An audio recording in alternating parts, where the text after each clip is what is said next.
What was your favorite scene and what was the most challenging?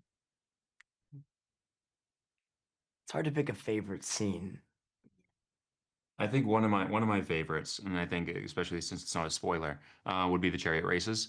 I think just being able to have like a set that's been built so massive, but to be able to have is a lot of practical elements in the action, between like the horses and then also the rigs that they built for us when we were on the chariots on the mechanical side of things, was just such an incredible experience. And to be able to have an action sequence that spanned like weeks of filming for me was kind of crazy. It was very much a first.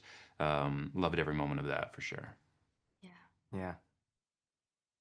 I think it's hard. You can't really pick like a least favorite. You know what I mean? There's only days that are like harder than others. So I think some of the days that were hardest were like the ones in the ironclad.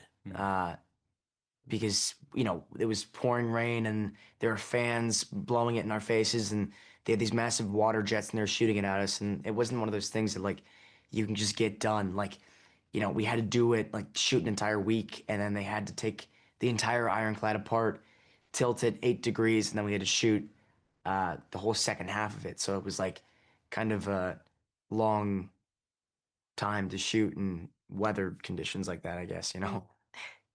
I think like Daniel said, there's I mean, or Walker kind of Walker and Daniel. There's not you can't really pick a favorite, but also at the same time, I love the chariots. Um, More for me, it's not like what favorite scene, but more like what was the favorite set. I feel like, because there's so many different scenes filmed in like the same sets. Obviously, I when you watch it, you always think that Camp Half Blood will be your favorite to film just because of all the graphics.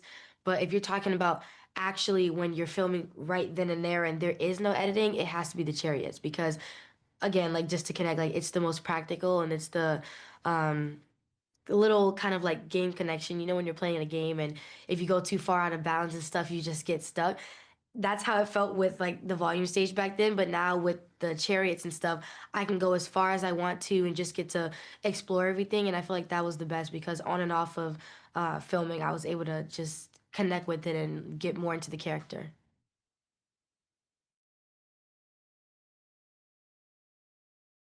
What did you learn from the first season of Percy Jackson that you used for this season?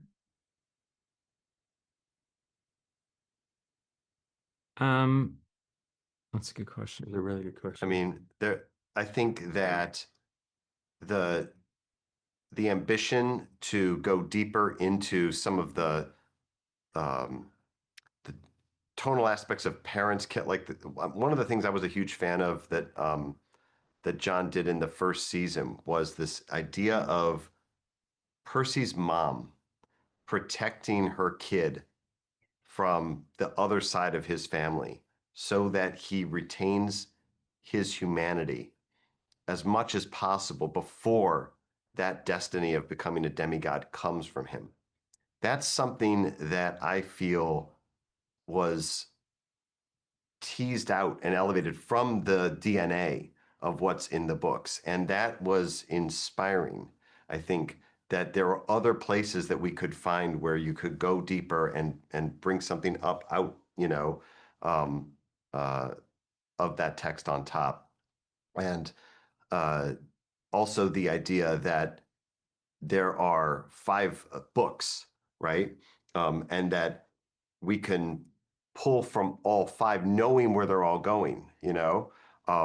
As Rick knew, but didn't, he was writing forward, as he went from book 1 to 2 to 3 to 4, and then, creating that map. Now that those books are out, it's like, well, we all know, what's happening. So we can kind of pick and move threads, back and set things up, um, uh, you know, in a way. So all that stuff, was pretty key, I think.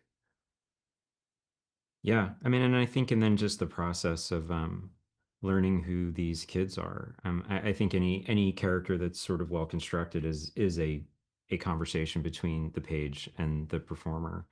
And I think this cast has I think came to us in a place that was shockingly mature, and have just continued to get better. And I think the the process of learning their voices and bringing their personality and their life into these characters, I think too, is something that that has to happen front to back, and is something that I think just continues to add dimension to the story.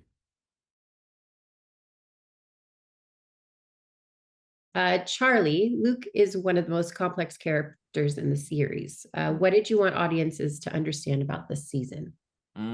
Great question.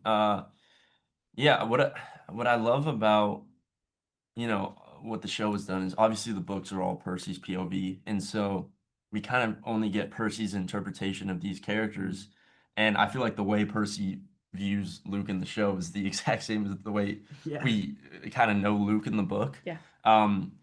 But it's so much deeper than that. There's so many more layers to that, and I think, we really get to see kind of the revolutionary version of Luke in this season, and it becomes very clear that he's doing this like for them, like he's fighting for the people essentially against the system, and he's trying to create this better world, and he just truly believes that he is in the right, and that like this is what he has to do. But I'm losing my train of thought, sorry. It's Uh okay. It's all good. what was I gonna say? Dang, revolutionary. We need to get this boy. I'm sorry. It's Yeah. early. No, it is I think early. it's It's like okay. just because we are a show, we can explore like the reasons Exactly. Luke is doing. Yeah, yeah. We Yeah. we dive much deeper. Like the show expands every character's story and just dives deeper into everyone, and yeah. So we just get deeper into the reasons why Luke does what he does. All right. Rick, out of all the crazy moments and big adventures that happen in the Sea of Monsters, which ones were you excited to see be created for the show? Were there any moments that just blew you away with how they were brought to life?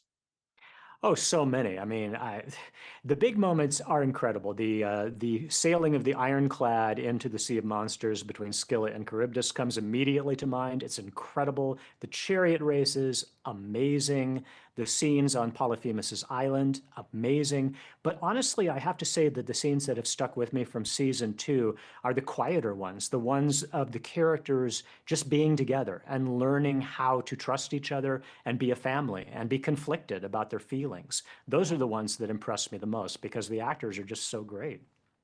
When fans finish season 2, what do you hope they walk away understanding about the larger mythology of the series? I hope they will be very conflicted about whose side is the right side in this conflict. Luke is our antagonist, but he's not wrong about some of the things he's saying. And the gods are not necessarily the best leaders or the best parents. So we should, at this point, be asking ourselves, wow, if I was a demigod, whose side would I choose? And if you're not sure, if you have mixed feelings, then we've done our job. And hopefully you'll be really chomping at the bit for season 3.